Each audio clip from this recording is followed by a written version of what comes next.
नमस्कार, मैं हूं आपके साथ ज्योति कनौजिया। आइए रुक करते हैं फटाफट खबरों की ओर। भारतीय हॉकी टीम क्वार्टर फाइनल में पहुंच गई है। टीम का हौसला बढ़ाने के लिए पंजाब के सीएम भगवंत मान पेरिस जाना चाहते थे, लेकिन विदेश मंत्रालय से सुरक्षा कारणों का हवाला देकर इससे इनकार कर दिया गया। पंजाब के मुख्यमंत्री भगवंत मान सिंह ओलंपिक मैच में हॉकी खिलाड़ियों का हौसला बढ़ाने नहीं जा पाएंगे। केंद्र सरकार ने इसकी मंजूरी देने से इनकार कर दिया। भारतीय हॉकी टीम ऑस्ट्रेलिया को हराकर क्वार्टर फाइनल में पहुंच गई और सीएम मान क्वार्टर फाइनल देखने के लिए पेरिस जाना चाहते थे। प्रधानमंत्री नरेंद्र मोदी आज दिल्ली में कृषि अर्थशास्त्रियों के 32वें अंतर्राष्ट्रीय सम्मेलन के उद्घाटन कार्यक्रम में पहुंचे। इस कार्यक्रम में कृषि मंत्री शिवराज सिंह चौहान भी मौजूद रहे। पीएम मोदी ने इस कार्यक्रम में मौजूद कृषि अर्थशास्त्रियों को संबोधित भी किया। उन्होंने बताया कि 65 वर्षों बाद भारत में इस तरह का सम्मेलन आयोजित किया जा रहा है, जिसे देखकर वह खुश हैं। पीएम मोदी ने कार्यक्रम में मौजूद सभी लोगों का स्वागत किया। उन्होंने बताया कि कृषि को लेकर हमारी परंपराएं हमारे देश की तरह ही प्राचीन है।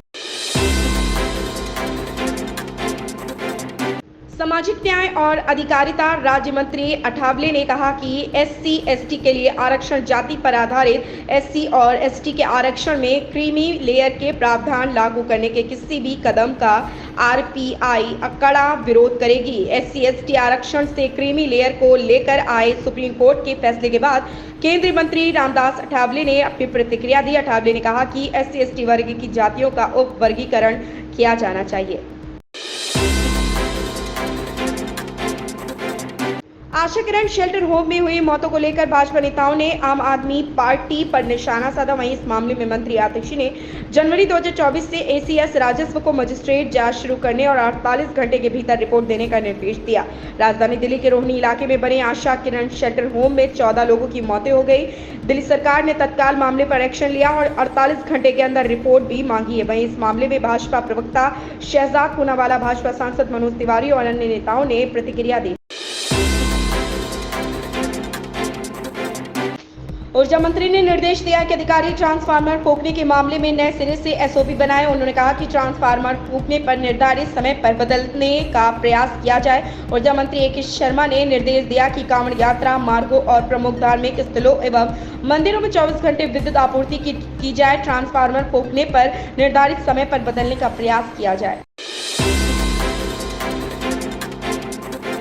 मरीज को टरकाने के मामले में उप मुख्यमंत्री ब्रजेश पाठक की सख्ती के बाद कार्रवाई की गई है। मामले में हफ्ते भर में कमेटी रिपोर्ट सौंपी गई। आधे अधूरे इलाज के बाद बेड खाली नहीं होने की बात कहकर मरीज को रेफर करने के मामले में लोहिया संस्थान के 6 डॉक्टरों को 7 दिनों के लिए निलंबित कर दिया गया। उप मुख्यमंत्री ब्रजेश पाठक के सख्त रुख के बाद यह कार्रवाई की गई। वहीं 7 अन्य को 2 दिनों के लिए निलंबित किया गया। संस्थान प्रशासन ने कार्रवाई करके रिपोर्ट शासन को भेजी।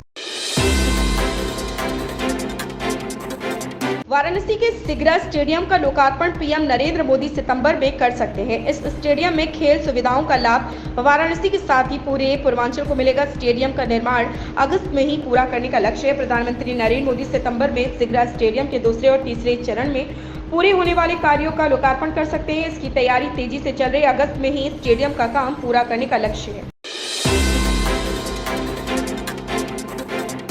श्री कृष्ण जन्मस्थान ईदगाह प्रकरण में हाईकोर्ट के फैसले के बाद धर्मगुरु ठाकुर देवकी नंदन महाराज ने कहा कि जिस प्रकार कस्साब मामले में सुनवाई की गई, उसी प्रकार श्री कृष्ण जन्मभूमि ईदगाह और आगरा जामा मस्जिद मामले में भी प्रतिदिन सुनवाई होनी चाहिए। एक दिन अवश्य मथुरा में अतिक्रमण मुक्त भव्य श्री कृष्ण मंदिर निर्माण होगा। कहा कि जिस प्रकार कस्साब मामले में सुनवाई की गई, उसी प्रकार श्री कृष्ण जन्मभूमि ईदगाह और आगरा जामा मस्जिद मामले में भी प्रतिदिन सुनवाई होनी चाहिए, जिससे हिंदू भावनाओं को न्याय मिल सके।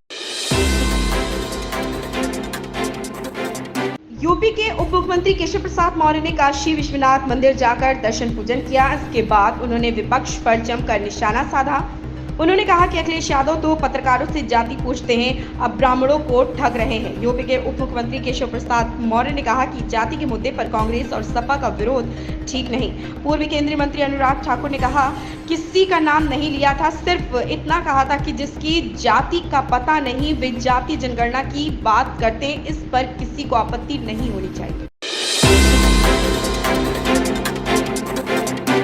अभिनेता धर्मेंद्र सोशल मीडिया पर काफी ज्यादा सक्रिय रहते हैं। हाल ही में उन्होंने एक तस्वीर साझा कर अपने दिल्ली के एक गुज्जर दोस्त के दिए तोहफे का जिक्र किया। धर्मेंद्र की गिनती हिंदी फिल्म इंडस्ट्री के दिग्गज अभिनेताओं में होती है। हाल ही में उन्होंने अपने एक करीबी दोस्त से मिले एक अनमोल तोहफे के पीछे की कहानी सोशल मीडिया पर साझा की। अभिनेता ने शनिवार को एक फोटो साझा किया जिसमें उन्हें एक ऑफ रोड कार के सामने खड़े होकर 2 गाय के बछड़ों को खाना खिलाते हुए देखा जा सकता है। इन खबरों में फिलहाल इतना ही। बने रहे हमारे साथ।